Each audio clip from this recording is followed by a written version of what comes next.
Hello students, आज हम पढ़ेंगे क्लास 7 साइंस चैप्टर 4 हीट। इस चैप्टर में ऑलरेडी मैंने आपको हीट के बारे में बताया था। हीट को कैसे कैलकुलेट किया जाता है, क्या उसका डेफिनेशन होता है और हीट का कॉन्सेप्ट कैसे डेवलप हुआ, किस तरीके से हीट को हम न्यूमेरिकल वैल्यू में कैलकुलेट कर सकते हैं। ये सब हमने अपनी लास्ट वीडियो में आपसे डिस्कस किया है। ठीक है, जिसको भी अगर इससे रिलेटेड कोई प्रॉब्लम हो तो लास्ट वीडियो आप लोग प्लेलिस्ट में जाकर सर्च करके एक बार उसको देख लीजिएगा। ठीक है, इसके बाद इसके आगे कंटिन्यू करते हुए आज हम न्यू टॉपिक डिजिटल थर्मोमीटर्स के बारे में शुरू कर रहे हैं। हमने इससे पहले दो तरह के थर्मोमीटर, एक लेबोरेटरी थर्मोमीटर और एक क्लिनिकल थर्मोमीटर पढ़ लिया था, जिसमें लेबोरेटरी थर्मोमीटर की टेम्परेचर रेंज कितनी होती है, -10 degree Celsius to 110 degree Celsius, और क्लिनिकल थर्मोमीटर की रेंज कितनी होती है 35 degree Celsius to 42 degree Celsius. ठीक है, उसके बाद इसी में कंटिन्यू करते हुए एक डिजिटल थर्मोमीटर होता है। ये digital thermometer is also used for measuring the temperature of human body. ठीक है, के लिए भी, यानी क्लिनिकल थर्मोमीटर की तरह ही इसको भी यूज किया जाता है। ठीक है, क्यों यूज किया जाता है, क्या ज़रूरत है डिजिटल थर्मोमीटर की यूज करने के। क्लिनिकल थर्मोमीटर जो हमने लास्ट टाइम पढ़ा है उसको क्यों नहीं यूज करते हैं, क्योंकि क्लिनिकल थर्मोमीटर में एक लिक्विड मेटल किया जाता था, जिससे टेम्परेचर लेवल मेजर करने में हेल्प मिलती थी, जिसे हम मरकरी कहते हैं। और यह मरकरी जो है it is a toxic substance. ये एक टॉक्सिक सब्सटेंस है। टॉक्सिक मीन्स पॉइजनस सब्सटेंस होता है, और it is very difficult to dispose of safety if thermometer breaks. Suppose that इस क्लिनिकल थर्मोमीटर को आप यूज कर रहे हो, किसी भी रीजन से थर्मोमीटर ब्रेक हो जाता है, तो उसमें जो लिक्विड फिल्ड हुआ है वो लिक्विड पॉइजनस नेचर का होता है, यानी मरकरी होती है जो पॉइजनस नेचर की होती है, तो ये किसी भी ह्यूमन के लिए हार्मफुल होगा। ठीक है, इसी को ध्यान में रखते हुए मरकरी थर्मोमीटर को रिप्लेस करके एक अलग थर्मोमीटर जो कि डिजिटल थर्मोमीटर है, इसको डेवलप किया गया। और इस डिजिटल थर्मोमीटर में मरकरी का यूज नहीं किया जाता है। ठीक है, तो इस डिसएडवांटेज को रिमूव आउट करने के लिए डिजिटल थर्मोमीटर का यूज किया जाता है। ठीक है, उसके बाद एक अनदर टाइप का थर्मोमीटर होता है मैक्सिमम एंड मिनिमम थर्मामीटर। ये मैक्सिमम एंड मिनिमम थर्मामीटर, इसका नाम क्यों पड़ा मैक्सिमम और मिनिमम, जैसा कि नाम इसमें दिया गया मैक्सिमम। ये थर्मामीटर एक मैक्सिमम वैल्यू डिटेक्ट कराएगा, बताएगा, रिकॉर्ड करेगा, और एक मिनिमम वैल्यू रिकॉर्ड करेगा।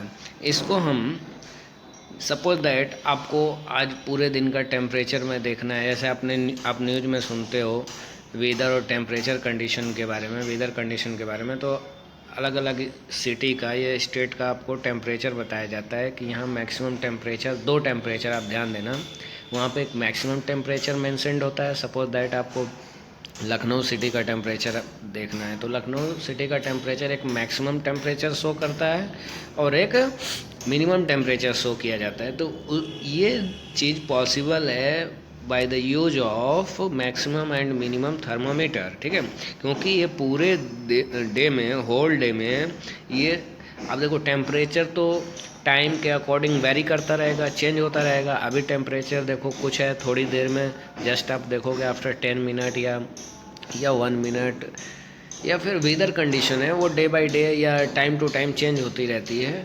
तो अगर होल डे का टेम्परेचर हम मेजर करें तो बार बार वेरी करता चला जाएगा। इसलिए इस थर्मामीटर को डेवलप किया गया है, मैक्सिमम और मिनिमम थर्मामीटर को, जो होल डे में जो पूरे दिन में जो maximum value of temperature show होगा वो उसको रिकॉर्ड कर लेगा, और एक मिनिमम वैल्यू जो शो होगी उसको रिकॉर्ड कर लेगा। As the name suggest, the thermometer is used to measure the maximum level of temperature and minimum level of temperature during the whole day। ठीक है, इसलिए इसको मैक्सिमम एंड मिनिमम थर्मामीटर कहा जाता है। ठीक है, this is a special thermometer, that's why it is called maximum and minimum thermometer, because it automatically records the maximum and minimal value of the thermometer। So this is used for recording the weather reports in TV and newspapers। ठीक है, इसी का use करके किया जाता है। उसके बाद इसमें ये थर्मोमीटर के बारे में आपने 4 तरह के थर्मोमीटर पढ़ लिए। एक आपने पढ़ा लेबोरेटरी थर्मामीटर, दूसरा क्लिनिकल थर्मामीटर, उसके बाद डिजिटल थर्मामीटर, मैक्सिमम और मिनिमम थर्मामीटर। ठीक है, इनके बारे में आपने पढ़ा। उसके बाद नेक्स्ट टॉपिक आपका आता है ट्रांसफ़र ऑफ हीट। देखिए, पहले what is heat. Heat is a form of energy, आपने इसको डिसाइड किया है ना, और which transfer from one place to another place. अब ये देखिए, सॉलिड, लिक्विड और गैस में ट्रांसफ़र ऑफ हीट जो होता है वो डिफरेंट वे से प्रोसेस के थ्रू होता है। ठीक है, तो यहाँ पे इट में concern about the point that how heat is transferred from one place to another place. So इस टॉपिक में हम ट्रांसफ़र ऑफ हीट के बारे में यही पढ़ेंगे कि to carry heat from one part of an object to its another part, from one or we can say that from one object to another object is called transfer of heat। ठीक है, अब जैसे heat can be transfer by the different ways। For example, अगर 2 solid object रखी हैं, दोनों को आप टच में रखोगे, एक हीट को आप टच करोगे, एक ऑब्जेक्ट को आप टच करते हो। फॉर एग्जाम्पल सपोज दैट ये 2 ऑब्जेक्ट हैं यहाँ पर। ठीक है, अभी आप क्या करो, इसके नीचे आप लैंप लगा दो, तो ये ऑब्जेक्ट ए तो हीट होने लगेगी। तो क्या यहाँ से हीट इसमें बी ऑब्जेक्ट में ट्रांसफ़र हो जाएगी? No, it is not possible. क्यों? दोनों सॉलिड हैं, दोनों सॉलिड जब तक एक दूसरे के टच में नहीं आएंगे, कॉन्टैक्ट में नहीं आएंगे, तब तक इसमें हीट ट्रांसफ़र नहीं होगी। ठीक है, तो ऐसे सॉलिड टू ऑब्जेक्ट, जैसे एक ऑब्जेक्ट का टेम्परेचर हायर हो, ठीक है, in comparison to the another object, तो हीट ट्रांसफ़र हमेशा देखिए hotter body to colder body हमेशा हीट हो टेम्परेचर। सपोज दैट अगर इसका टेम्परेचर 100 डिग्री सेल्सियस है और इसका टेम्परेचर इससे कम हो, चाहे जितना भी हो, कम हो, मान लो 80 डिग्री सेल्सियस, तभी हीट ट्रांसफ़र पॉसिबल है, अदरवाइज पॉसिबल नहीं है। ठीक है, तो हमेशा हीट ट्रांसफ़र के लिए ये ज़रूरी है कि 2 ऑब्जेक्ट जो हैं वो दोनों एक दूसरे के टच में हों। अगर सॉलिड ऑब्जेक्ट हैं तो फॉर एग्जांपल ऐसे हों, तब अगर इसका टेम्परेचर ज़्यादा होगा इस ऑब्जेक्ट का और इसका कम होगा तो हीट इधर से इधर ट्रांसफ़र होगी। इस तरह के मेथड को, जो सॉलिड ऑब्जेक्ट में हीट ट्रांसफ़र होता है, इस तरह के मेथड को हम कहते हैं transfer of heat by conduction. क्या बोला जाता है? Conduction method. कंडक्शन मेथड के थ्रू सॉलिड टू सॉलिड में हीट हमेशा high temperature to low temperature flow करती है। और ये कब तक फ्लो करती रहेगी? क्या हमेशा करती रहेगी? क्या नहीं, जब तक कि दोनों बॉडी का टेम्परेचर इक्वल ना हो जाए, इक्वल अटेन कर लेंगे तो उसके बाद transfer of heat either side will be stopped. ठीक है, ये स्टॉप्ड हो जाएगी। देखिए, conduction of heat only possible in solids, and remember both solids objects are in contact to each other। उसके बाद सेकंड पॉइंट क्या हो जाएगा, दोनों ऑब्जेक्ट का टेम्परेचर जो लेवल होना चाहिए वो डिफरेंट होना चाहिए, एक हायर टेम्परेचर अटेन की हो और एक लोअर टेम्परेचर, तभी हीट ट्रांसफ़र हो पाएगी। और कंडीशन क्या होनी चाहिए, हीट हमेशा transfer from hotter body to colder body होती है, ठीक है। और हमेशा दोनों ऑब्जेक्ट एक दूसरे के कांटेक्ट में रहनी चाहिए, टच में रहनी चाहिए, तभी कंडक्शन मेथड से हीट का ट्रांसफ़र होना पॉसिबल है, ठीक है। और ये चीज़ किस में देखने को मिलती है, सॉलिड ऑब्जेक्ट में। इसीलिए by conduction heat transfer only in solids from hotter body to a colder body, ठीक है। उसके बाद सेकंड मेथड आता है आपका हीट ट्रांसफ़र बाय कन्वेक्शन।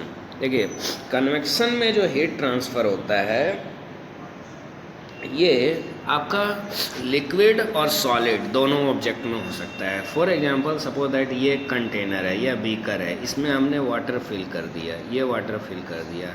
उसके बाद हम क्या करेंगे कि हम यहाँ पर इसको बर्नर लगाकर या लैंप लगाकर इसको हीट कर रहे हैं, तो इसमें क्या होगा, जो वाटर के जो इस बीकर के सरफेस में जो मॉलिक्यूल होंगे, जो वाटर के मॉलिक्यूल होंगे, वो they gets energy from the metal surface of the beaker, है ना। और बीकर को कैसे एनर्जी मिल रही है, लैंप के थ्रू।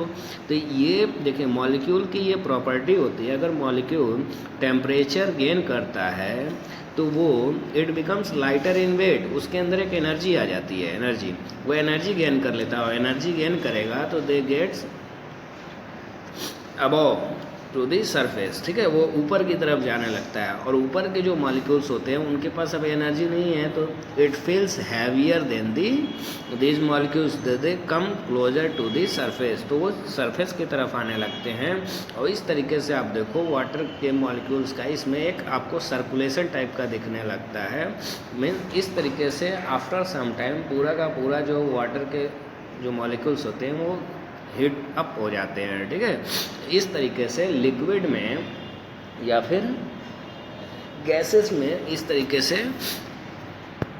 हीट ट्रांसफ़र होना पॉसिबल है। क्योंकि देखिए सॉलिड में क्यों ना होता है, क्योंकि सॉलिड में जो मॉलिक्यूल जो होते हैं वो फिक्स होते हैं। क्या होते हैं, फिक्स होते हैं। They can not move from one place to another place, only movement of molecule is possible in case of solid and liquid। That's why by convection method heat is transferred only in the case of liquid and solid, ठीक है। Clear, समझ में आया इतनी बात, ठीक है। अब आगे देखते हैं, यानी कि कन्वेक्शन के through only liquid and gases में ट्रांसफ़र होना, हीट का ट्रांसफ़र होना पॉसिबल है। और लिक्विड एंड गैस को हम एक साथ कलेक्टिवली बोल सकते हैं फ्लूइड। क्या वर्ड यूज करते हैं, FLUID, fluid.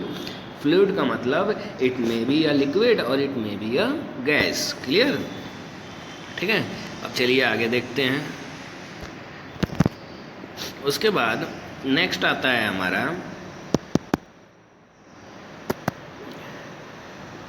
Heat transfer by the radiation method. अब रेडिएशन मेथड में there is no require any medium. Clear, जैसे फॉर एग्जांपल आप देखिए सन से जो हीट लाइट आ रही है अर्थ तक, इसमें क्या बीच में किसी मीडियम की रिक्वायरमेंट है, नहीं। अगर बिल्कुल वैक्यूम मीडियम भी होगा बीच में तो सन की जो रेज हैं वो हमारे अर्थ तक आएंगी, ठीक है। और अर्थ जो है हीट अप होगी, ठीक है। तो जो रेडिएशन के थ्रू होता है इसमें मीडियम की रिक्वायरमेंट नहीं होती है। फॉर एग्जांपल अगर आप ध्यान दोगे इलेक्ट्रिक वायर होती हैं, समर सीजन में देखोगे एक हिसिंग साउंड आता है, सनसनाहट की आवाज़ आती है। उसमें भी क्या होता है, जो इलेक्ट्रिक वायर में करंट या वोल्टेज ज़्यादा होने की वजह से वायर हीटअप होने लगती हैं और उसमें से एनर्जी जो है बाहर के सराउंडिंग एयर में ट्रांसफ़र होने लगती है। आप देखोगे बिल्कुल रेडिएशन किस टाइप की निकलेगी, सपोज दैट ये वायर है तो इसमें से देखोगे इस तरह से आपको हिसिंग साउंड की तरह ये रेडिएशन दिखने को मिलती है। तो ये क्या होता है, जो जो वायर है वो बहुत ज़्यादा हीट होने की वजह से उसकी जो हीट है वो बाहर के सराउंडिंग एयर में ट्रांसफ़र होने लगती है। तो इस तरीके के ट्रांसफ़र ऑफ हीट मेथड को कहते हैं transfer of heat by the method of radiation. तो इस क्लास में हमने ट्रांसफ़र ऑफ हीट में हमने 3 मेथड पढ़े, transfer by conduction, transfer by convection and transfer by radiation. और तीनों में क्या डिफरेंस है? Conduction is possible only when both objects are solid in nature, ठीक है, और दोनों एक दूसरे कॉन्टैक्ट में होना चाहिए और टेम्परेचर डिफरेंस दोनों ऑब्जेक्ट के बीच में होना चाहिए। कन्वेक्शन में हमने क्या देखा? Convection is possible in liquid and solid and collectively we call solid and liquid as a fluid, ठीक है, और इसमें मॉलिक्यूल का मूवमेंट होता है किसमें? कन्वेक्शन मेथड में। रेडिएशन में क्या होता है? There is no require any medium and heat is transfer from one object to the surrounding without require any medium, ठीक है, इस तरीके से रेडिएशन। तो ये हमने 3 तरह के पढ़ लिए हैं। एम्प्टी स्पेस में रेडिएशन हो सकता है, ठीक है, बाकी इसके बारे में 1 बाय 1 डिटेल हम नेक्स्ट क्लास में पढ़ेंगे। आज के लिए इतना ही। Okay, thank you.